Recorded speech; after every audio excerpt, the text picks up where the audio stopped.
Hello, Lakers. This is Mr. Ream.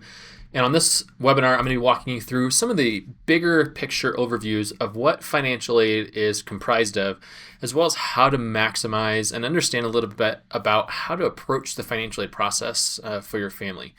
So, like I said, today we are going to spend time diving into this information. Please note that we are going to be zoomed out. We're not going to be super granular in some of this information. We are not going to be diving into family finances, super specific ways to maybe maximize your financial aid opportunities through changing investments and things like that. This is really going to give you an overview of how the colleges utilize financial aid, how to understand how they get their costs, and how to apply and access some of the financial aid dollars that are available to students. And so we are going to kind of wrap up with some information also about some scholarship information that students will typically have access to in a given year. And then make sure that you're paying attention to dates and deadlines as we go through. To get us started, though, I want to kind of highlight a little bit about how colleges and universities, and when I say, I'm just going to use the word colleges, but that applies to four-year universities and colleges, that applies to two-year community colleges, junior colleges, as well as trade and technical schools. That's going to be something that all students should be able to submit, and many of those programs will provide some level of financial aid.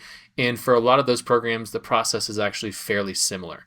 So in order to kind of understand a little bit about how financial aid actually works, let's go over a little bit of how they get their numbers when they're looking at costs and dollars. We're going to, again, be very generic here, but one of the big pieces that we're looking at when we're talking about financial aid is every college and university out there will publish their annual cost of attendance. So a lot of times you'll see that acronym of COA. There's a lot of acronyms in education and college, but COA stands for cost of attendance. And that is a calculation of two things. Okay, so that is how much in a given year for an average student, that's how much they are saying it should roughly cost to attend that school or program. Those two things that make up that cost of attendance are the direct costs. Those are things that typically will have a direct amount of money paid towards it. So there's usually kind of a rough estimate in terms of how much that will actually cost a student. So that's going to be examples would be like tuition and fees. That's going to be how much you're paying to go to school. And then housing and food, or room and board, is typically a word used to describe that. That's going to be your living expenses, especially if you're living on campus.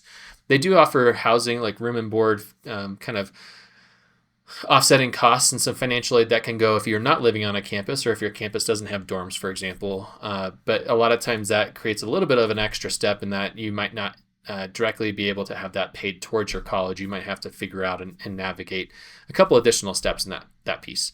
So those are the things that are billed directly to you. The indirect costs are typically going to be things that we all know exist. This might be transportation. So if you need a car and gas, or a parking permit, or to fly back home 2 or 3 times a year on vacations or breaks, it might be books and supplies. So a lot of times you might have a small amount built into your overall kind of cost of attendance in that tuition and fees area, but a lot of times the book costs go well above and beyond that. And any types of personal expenses, that might be a cell phone bill, might be a new winter jacket or a new computer. Those are all things that students will need to start allotting for. And that's what colleges use to really understand what the cost of attendance really is. And again, it's an average, and this is an annual thing. So I'm going to say this right now, and it's going to apply pretty much to every single part of this presentation. Financial aid, FAFSA, cost of attendance, how much you're paying is an annual thing. It is not a 4-year thing. They're not going to be quoting you typically a 4-year cost of attendance. They'll be quoting you a single year cost of attendance. And that's an important note, because sometimes the numbers seem manageable right now, but when we expand it 4 or 5 potentially years down the road, it may really balloon in costs, and it makes it not sustainable. So we take that information, and then what the colleges do is they take this cost of attendance, you can see that here, okay, and they're going to subtract this number, which we'll talk about in a second. It used to be called expected family contribution. It's now called Student Aid Index, or SAI. That is a number that this form called the FAFSA, the FAFSA, the Federal Free Application for Federal Student Aid, that's the number that this spits out. Okay, so they take this information and they subtract it from the cost of attendance, and that comes up with the student's financial need to attend school. And they use that information to then package a financial aid offer for a student that attempts to meet that financial need. We'll take a little bit of a deeper look in a second at that. I do want to highlight there are two primary types of aids that you'll see. And it's really related to types of scholarships. You can also substitute the word grant with scholarships. The primary difference between those two is that a grant is usually a need-based factor, okay? And it's usually something that you might qualify for based on how much or how little you make, or another type of program that maybe you're involved in, but it's usually kind of a coupon or a reduction in cost. A scholarship is usually something you earn somehow. So it's going to be something that you apply for or you qualify for, and that's usually going to be the two differences between those two words. Both of them oftentimes will be considered kind of an off-the-top amount. So they're usually going to lop off that amount off the total cost, and so it might you oftentimes will not actually receive, especially for larger amounts, might not receive an actual check in the mail for this amount, especially for grants. Scholarships you do sometimes, but for larger amounts, they're usually directly paid to an institution. Oh, sorry, I didn't actually cover the need and merit-based. Need and merit-based scholarships are going to be, the difference of those is going to be that the merit-based scholarships are going to have some level of accomplishment related to it or ability related to it. And then the need-based scholarships are going to be based on your family's finances. Very similar to the grant and scholarship differences, but you also will see merit and need-based scholarships where there might be some that are only applicable if you have this skill or ability, but you also maybe have some demonstrated need. So financial aid, and we talked about grants, we talked about scholarships. We'll touch on this loans a little bit down the road here briefly. Work study is also something you might see. This is going to be a smaller amount on a typical financial aid package, but many colleges will actually offer students the ability to work on campus in a flexible way that essentially goes to offset some of the cost of coming to school. So they might offer, work in the study abroad office or work at the front desk or in the mailroom or things like that, and you can earn money that offsets your tuition. Usually it is flexible, meaning they work around your class schedule. It's usually little pockets of time. So you might have a 2-hour shift at the front desk, or maybe a 3-hour thing at some other office that you're helping out in. And that's how they go to do that. So again, we talked about the FAFSA. We'll dive into that a little bit more. I'll mention a couple of these other pieces, and we touched on need and merit-based scholarships. But I just want to reiterate that there are many different types of aid to help students access school. How do we get there? So there are two forms, and students will only fill out one of these two forms depending on what a student's status is. So on the left-hand side of your screen, you'll see the FAFSA, the FAFSA, the Free Application for Federal Student Aid. That application is only open to students who are a U.S. citizen or someone who has a protected status. So typically that's going to be a very, very small group of students or a very, very particular visa type or refugee status or things like that. So it's not if you're undocumented, it's not things like that. So the FAFSA is only if the student is essentially a U.S. citizen. On the right-hand side of your screen, you'll see there's another application called the California Dream Act. And that is a application that's run through the state of California. And so the federal government does not recognize the status of non-U.S. citizens in providing financial aid. California does in the state of California. So there's a separate application. If you cannot file the FAFSA because you're not a U.S. citizen, you can actually file the California Dream Act to access in-state tuition, state-based aid like Cal Grants, and a number of other things that are available to California students who are living in California. Okay, and this is very specific to students' residency or citizenship status. The parent status does not apply here. So if a student is a U.S. citizen, but a parent is not, or both parents are not, then they will still be eligible for the FAFSA. So again, this is only if the student is undocumented and not the family or parents or guardians.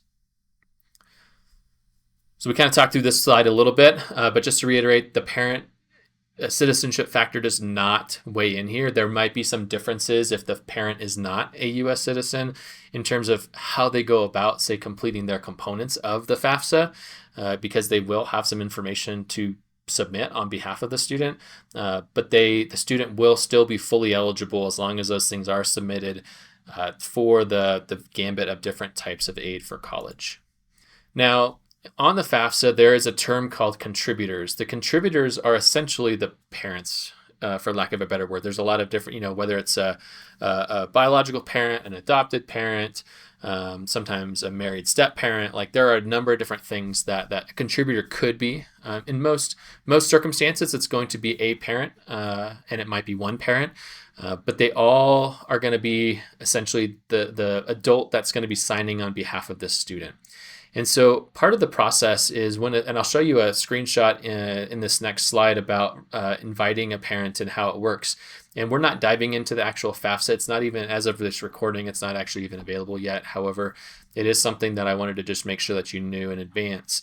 The 26-27 FAFSA has simplified the process of working and inviting contributors, or the adults in the student's life who are going to be putting in their financial information, demonstrating how much they have or don't have in that given year. So realistically, all these contributors must consent, and there is a process that every person does. If a family or if the contributor does not consent in this process, or if any party does not consent, whether it's the student or the contributor that's required to submit, that student, unfortunately, will not be eligible for federal financial aid. And many times that impacts both federal and state and even site level financial aid. But the FSA ID is another process that will start your submission of the FAFSA, and we will be sending out more information about each of these individual things as we go through kind of the fall timeframe. But the FSA ID used to take several days to verify, and that has been another change in relation to getting accounts set up, is that they are actually, as long as the non-social security number one might take a little bit longer to process or work through, but for contributors that are documented and have social security numbers, as long as you're entering the correct information, it's going to identify and verify on a real-time basis. So it should be rather quick. Okay, so here is what it's going to look like. When a student is then basically entering the parent contributor, they're going to get through their component up here on the FAFSA. And once again, I'll be sharing information about each step along this way in an email that probably is accompanying this video.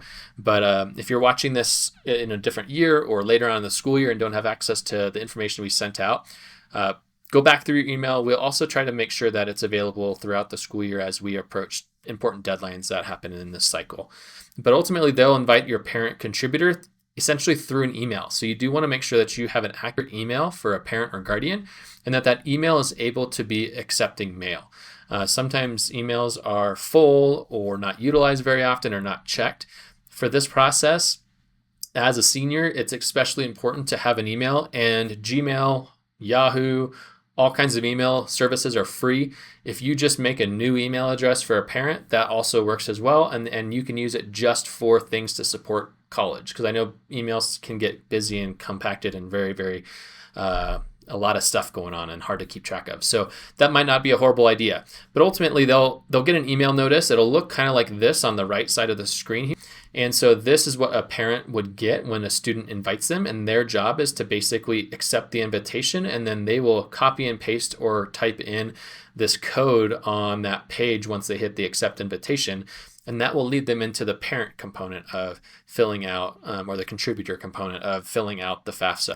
Okay, but in addition to sending the emails, you can also copy and paste a link and then send this code, say through a text message or instant messenger, and give families access that way if email is a tough one. But email is definitely the default one that I would encourage families to use.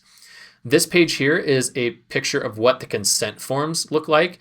And once again, this is super crucial. If a family member declines, that will automatically stop the process. And then if you do and you can't figure out how to undo that, potentially we can work with you. Come see us in the office and we can help you navigate if there's any confusion around it. But in order to process this FAFSA and process financial aid information, all parties must consent, and that's that approve button on this consent page.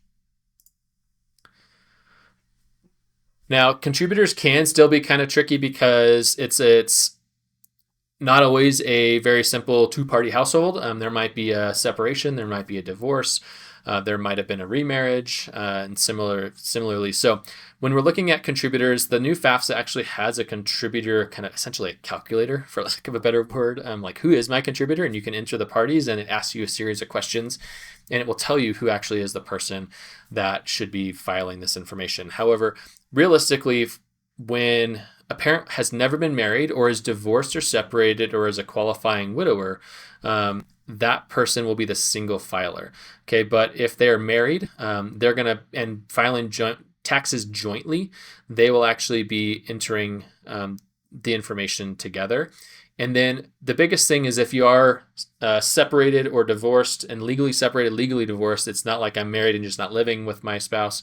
It's going to be legally separated or divorced. You're going to be entering the whoever provides the most financial support in the last 12 months. And that's an important distinction. In years past, it was whoever you spent the most time with, and that's no longer the case. So you might live with parent one, however, parent two makes a lot more money and pays child support and basically provides a lot more financial support for the student. That would be the parent that you would then need to go and access financial aid information for the contributor piece. Okay, once again, if you have questions about this can get a little tricky. We're happy to help out. And there are a lot of resources out online just to kind of like navigate answering these questions if you're kind of in a little bit more of a complicated family situation. A couple things to note about the timeline, and this is kind of always subject to subject to things. I'm going to go ahead and cross this off because that is not true. I didn't delete that line. That was true about 2 years ago when I last recorded this. This is not different this year, but it is different from last year, but you wouldn't have done it as a senior last year. So in the fall timeframe, the initial phase is kind of in October. So October 1st is kind of this massive opening of all the different financial aid documentation, documents and forms that you need to file, whether that's the FAFSA, the CATA, or the California Dream Act. That's the other one for undocumented students. Again, it's one or the other of those. And then this other one here, the CSS profile. This is a different application that you should be somewhat aware of if you're applying. There's about 250 schools or so that require this additional financial aid application that's run through the College Board, and it's much more intensive in terms of the information that's required of you. So if you're applying to private schools, many out-of-state schools, oftentimes very expensive and very on the typically more selective end of the scale of admissions, go ahead and Google CSS profile schools, and that typical first link will actually take you directly to a list of all the different schools that require the CSS profile in some format or another.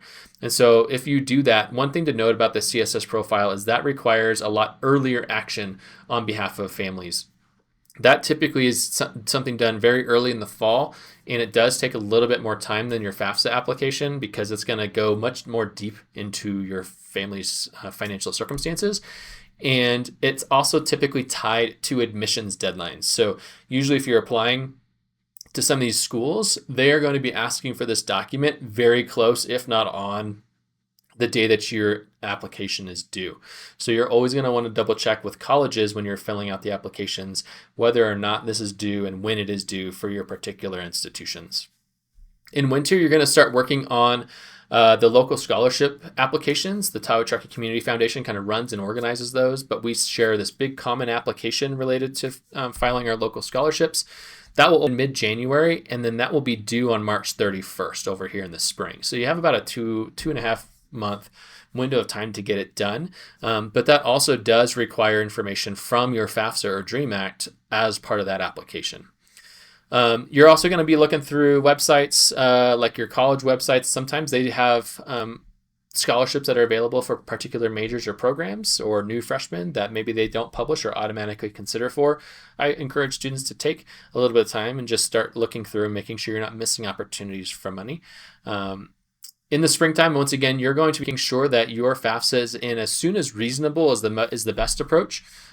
In California, the priority deadline is March 2nd. And we'll talk about that in a second. But later in that spring, you'll also receive financial aid letters from schools you were admitted to. That usually happens very commonly a week or so to maybe 2 or 3 or 4 weeks even after you've gotten your admissions notice. Part of that depends also on kind of when those notices come out and if they have your FAFSA and financial aid offer or financial aid information already. Then you're going to compare college admissions and the financial aid offerings and decide where you start wanting to go. And then you are basically going to make that decision by May 1st. That's typically where all four-year colleges, at least, will be looking for that deposit and intent to register form that they're looking for. One note is that the final deadline, so this March 2nd deadline, is a priority deadline. It qualifies you for the most aid. If you miss it for some reason, submitting it afterwards is still okay, because what ends up happening is you can still qualify for some money. Some things like the Cal Grant and a couple other buckets of money will disappear, but it is still well worth it even if you miss this March deadline. That's why they call it the priority deadline. Okay.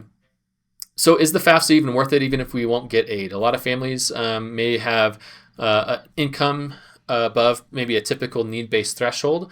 And I would say, and I think many of my colleagues and financial advisors would still say, yes, it is well worth it to still file the FAFSA. In fact, California even says so. So there's a law in California that all seniors need to either file their FAFSA and provide some sort of evidence that they did that, or there's a formal opt-out form that we'll share with students. If you're not going to file the FAFSA, you have to sign this form saying we're not going to. But basically what ends up happening is it can potentially open doors for other types of aid in addition to just need-based aid.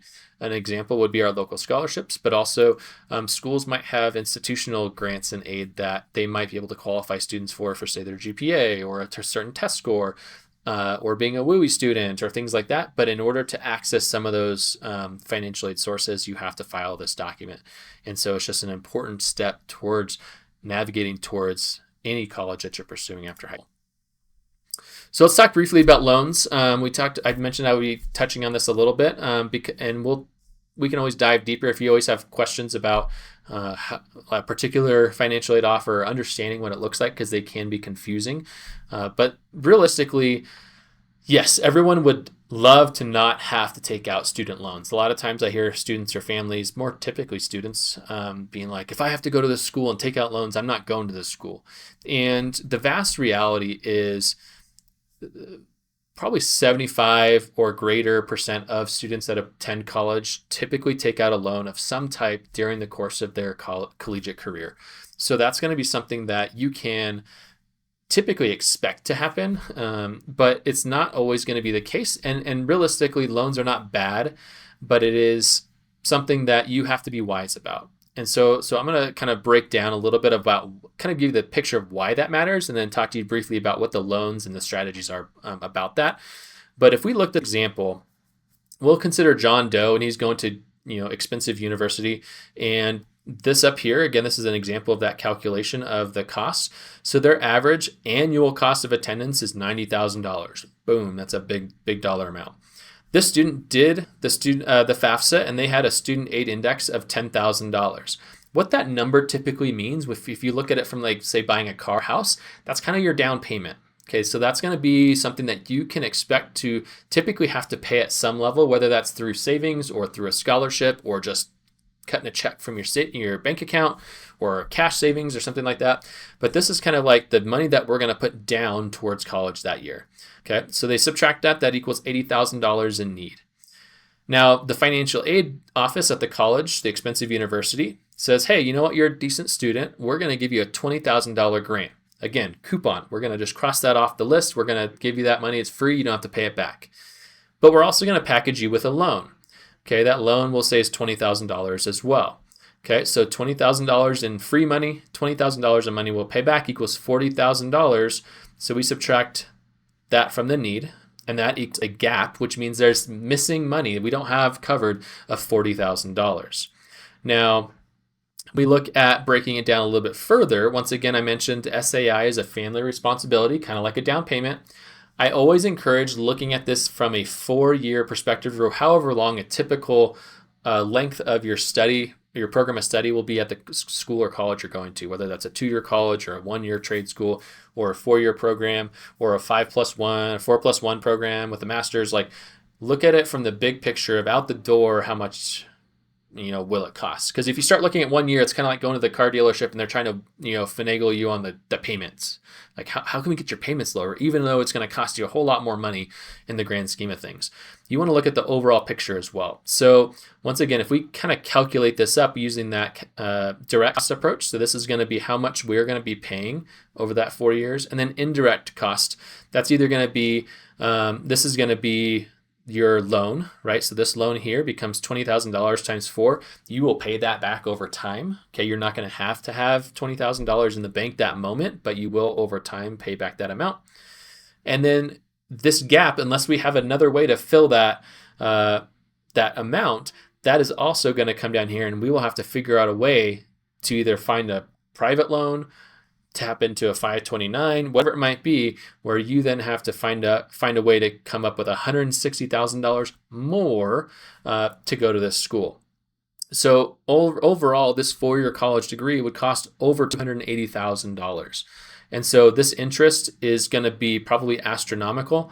And many times you're going to spend 10 years just paying off the interest. Okay. So really, when you're looking at the stories in the news of people making poor decisions about the student loan crisis, which, believe me, it's not great. But a lot of times, shocker, the news blows up and kind of draws themselves to the most controversial stories of kind of situations where this has really caused someone a lot of issues.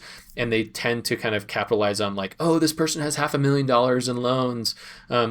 And more often than not, person was just not a wise borrower and not a wise decision maker about how they approach their education. Okay, so that's just an important note that there are likely ways to avoid this. And many times loans, while they are oftentimes required for many students, and there are ways to approach it. So there are 2 key loan terms just to be aware of.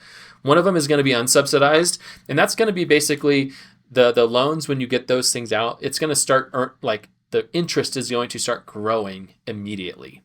Meaning, like, if you take it out in your first semester of your freshman year, by the time you graduate, that loan of, say, $10,000 will no longer be worth $10,000. It'd be worth $11,500 or something like that.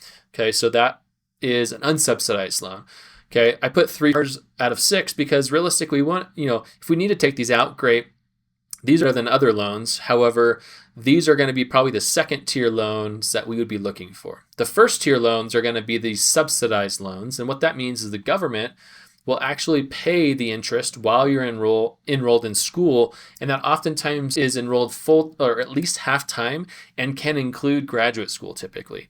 Okay, so it's going to be something that if you take a $10,000 loan in that same example as a first-time freshman in that first semester, when you finish school and then typically 6 months after that, it will still be worth $10,000 that you need to pay back instead of growing over that time. And when you start looking at examples like the one prior, you can see that many times some of these, even while you're in school, this interest can grow somewhat rapidly depending on the amounts of loans you have out. A couple loan strategies that I want you to think about is really looking at needs and wants. Okay, so if you are going to be taking out a large amount of student loans just to attend, say, a brand name college over another more affordable, say, state institution or a less recognized name, really make sure that that's going to meet your needs and that is within your plan. Because what I don't want you to do is make that decision and then regret it for the next 20 years when you are going to be struggling potentially to pay back those student loans and really not gaining a ton probably in benefit in that kind of very simple look at a comparison. Okay. You also want to look at it like an investment. Okay. So you are going to be investing your time and energy in your school. And so while taking out loans does require some level of financial thought process and planning, avoiding them altogether is also not very much like a great decision either. Most people don't bat an eye about having to potentially take out a loan to go buy a new car or to buy a house.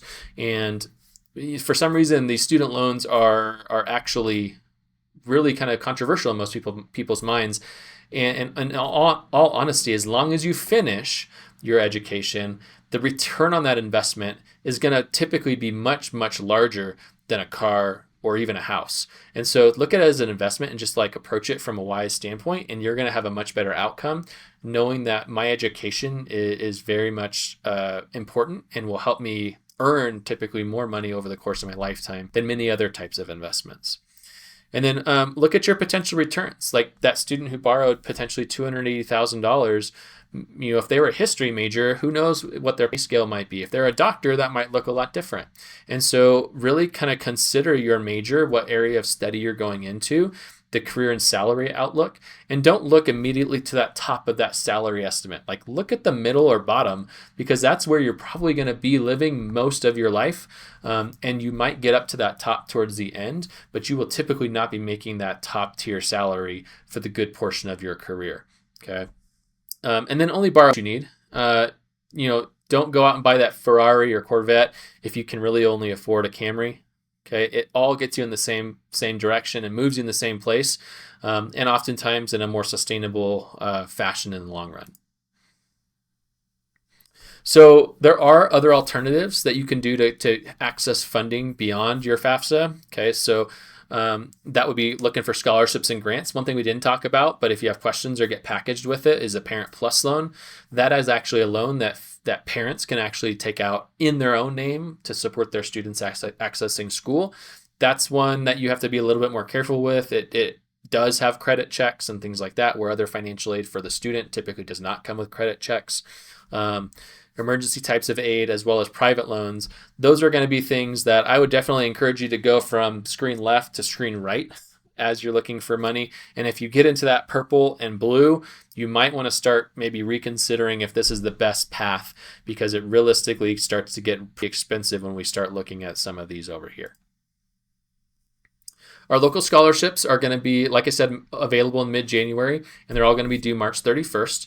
And there will be a number of steps that students do need to complete to get there. And again, they do need this FAFSA information. The SAI number will be asked to be provided on these scholarships. So that is another good reason why finishing it by, say, Thanksgiving or the winter break each year will help you be able to move into this phase of the year, which is typically kind of January through March, because you'll not be waiting on that FAFSA to process or to be done. You can actually just plug in the information you already have into this application and move right along.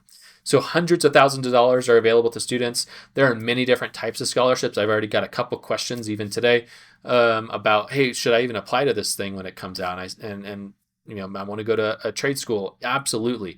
A lot of times students don't think about applying, and we actually have money in these committees that can't be awarded because they're maybe dedicated specifically to someone going to a trade or technical school or a community college, and we didn't have enough students or any students apply that indicated that was their plan.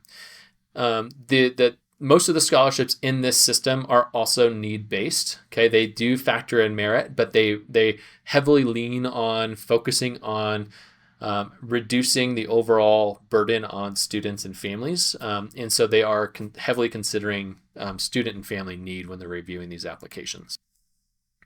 So let's do a quick knowledge check, and then we're going to be wrapped up. So just a quick reminder as we go through, if you weren't paying attention, this is a quick summary. But ultimately, if you were to answer, when is the priority California FAFSA deadline? March 2nd, 2026 this year. Okay, so again, that's going to be coming up. It opens October 1st. You have a long window of time to do it, but you want to try to target on at least meeting that March 2nd deadline. So answer this question: which is better? Which is a better loan, a subsidized or unsubsidized loan? If you were having to make the choice between those two, the subsidized, right? Because remember, the government's going to pay your interest as you're in school until you actually finish or matriculate from that institution. What are the two main types of financial aid? We got need-based, once again, how much or how little you make, and then merit-based, what you bring to the table. What are the things that I can do, maybe special compared to somebody else? And then finally, if a student is a non-citizen, which application should they complete? So if a student is a non-U.S. citizen, which application should they complete? And once again, it's the California Dream Act. Okay, so that's the biggest one that we want to be looking for that student. And then finally, I just want to highlight this tool. This is a really cool tool. It's linked here. You can find it on the counseling website under the college and career counseling area under counseling domains. but this is called the College Cost Comparison Tool. This is a really cool spreadsheet that I made a couple years ago that allows you to basically put in all of your different financial aid packages. You can see the list here. I gave one example, and then you can fill in other financial aid offers here and really get a side-by-side comparison between different colleges and universities, right? They have the direct costs, they have indirect costs, estimated cost of attendance per year. This is going to be how much they are telling you that your college will cost. You can often find that on their website or on that financial aid offer letter. And then this will tell you the 4-year out the door cost, assuming you get done in 4 years. This financial aid package will go over, okay, how much was I offered in grants and scholarships? What about work study? How many loans were offered? And then if there were other miscellaneous, whether that's like I worked this summer or had a small scholarship, for example, that can go there. This calculates the total financial aid package per year.